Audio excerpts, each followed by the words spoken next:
Estamos de volta para a última parte do Band Entrevista. Hoje a gente conversa com Elisângela Correia Costa Zilioto, da Comissão Especial de Combate à Violência Familiar da OAB do Distrito Federal. Bom, como eu estava dizendo antes do intervalo, né, muitas vítimas de ameaças nem saem de casa, porque não tem para onde ir, né? Casas de acolhimento sem espaço para todo mundo que precisa, a justiça não consegue proteger, como não conseguiu proteger a Janaína. Como fazer? Qual a saída? Precisa de políticas públicas mesmo. Precisa de políticas públicas que empoderem essas mulheres, para elas conseguirem sair desse ciclo de violência. Que no Distrito Federal nós temos na Fávides, CEANS, Casa Abrigo. Infelizmente tinha um equipamento que está fechado agora, que é a Casa da Mulher Brasileira. Então, assim, precisa investir nisso. Ou seja, é uma questão de cultura, mas não apenas disso. O Estado também tem que fazer sua parte, sim. E está devendo, né? Tá, e assim, o investimento que era pouco, eles ainda estão retirando esse investimento. Os equipamentos estão sucateados, não tem profissionais suficientes para lidar com essas mulheres. Porque quando você precisa tirar uma mulher lá da casa dela, não é só ela, tem os filhos que vão juntos. Ela não tem mais como trabalhar, as crianças têm que sair da escola. Então, muitas vezes, por conta de tudo isso, ela pensa, não, vou continuar aqui, porque o que eu vou fazer? E acaba correndo risco, né? E acaba correndo risco de morte. Agora, além disso, dessa quase falência do Estado na capacidade de atender todo mundo que precisa, ainda tem a própria, não diria falência, mas a morosidade absurda do Judiciário, mesmo cada vez mais com mulheres no Ministério Público, na magistratura, na advocacia, vocês não conseguem empurrar isso mais rapidamente, né? Eu tiro por base a minha categoria, a Ordem dos Advogados do Brasil. Nós somos, aqui no Distrito Federal, mais de 50% dos advogados inscritos na Ordem são mulheres. Então, somos mais de 50% de mulheres na OABDF. Mas se você for ver lá a diretoria, os conselhos, tudo, nós somos a minoria da minoria. Então, e o mesmo acontece na magistratura, no Ministério Público. No Ministério Público, tudo. Então, isso tudo volta naquele ponto que eu te falei, é a cultura. Isso precisa ser mudado. A presidente do Conselho Nacional de Justiça, a ministra Carmen Lúcia, conclamou, né, o sistema judiciário a alcançar agora, em agosto, um total de 1.000 sessões de tribunal de júri, né? Qual a importância de ações desse tipo? Isso dá resultado? Sim, dá. Eu já participei nas edições anteriores da Semana da Justiça pela Paz no Lar, fazendo essas audiências de forma voluntária. Então, assim, são audiências, são processos que estão ali parados, a morosidade que você falou, e nesse mutirão, é um grande mutirão que acontece, e os advogados e o Ministério Público, Defensoria Pública, juízes, se esforçam para dar uma celeridade maior nesses casos, porque são vidas, são famílias que estão ali esperando isso. Mas ainda é pouco, né? A gente viu, não sei se tem dados já de 2017, mas de 2016 para 2017 foram 11.000 casos de feminicídio represados, parados na Justiça. Sim.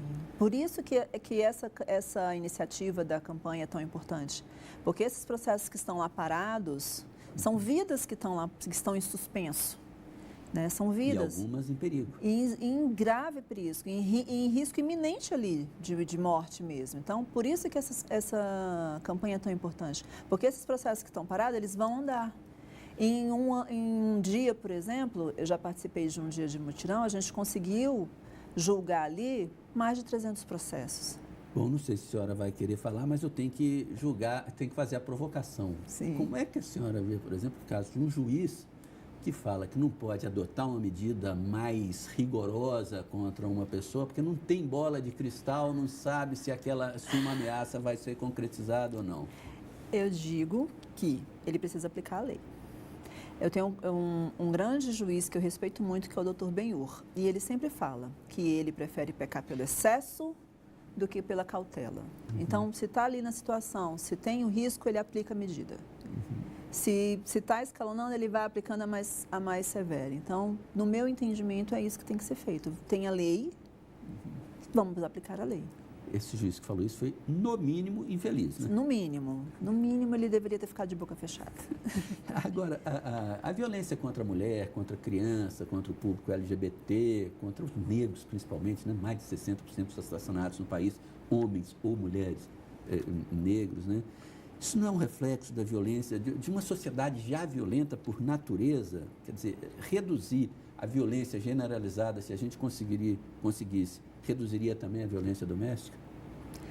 Sim, porque assim, quando você parte para essa questão aí desses outros grupos minoritários que sofrem violência, não tem como fugir da questão ali da base, de dentro de casa mesmo. É a violência do pai contra a filha que é LGBT, ou contra o filho que coloca para fora, é ali a questão do corretivo da criança que excede, entendeu? Tudo parte do centro ali, de dentro de casa, de dentro da família.